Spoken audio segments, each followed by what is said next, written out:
Igama lam ndinguMasiyithati, ndinguMadikizela Ifani, ndisuka kumasipala waseNgquza eLusikisiki. Kulapho ke ndisebenza khona.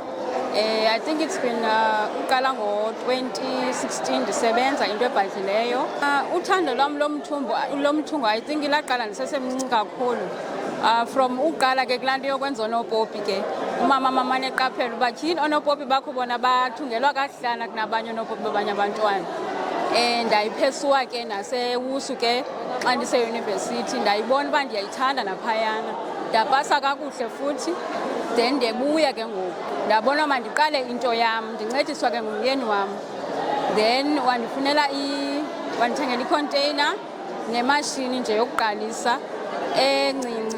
Then ndaqalisa ke ukuthunga, ndaqala njengabantu ngezinto ezincinci ezilapha ekuhlaleni, until ndade ndabe ndarecognizwa ke nangabantu abakhulu phaa ekuhlaleni abafana noomeya, u-MEC lo wakwa-Health, untandokazi naye ndiyamthungela. So bayandethemba, bayawazi umsebenzi wam urayithi as much as nabanye abantu ke besenza kanjalo. Le mishini izandinceda kakhulu ngohlobo lokubana iimeshini ebendinazo ibiziimeshini ezincinci and ezingenamandla. Ndingumntu ofasi kansenga umsebenzi wam and ndiyayithanda iquality.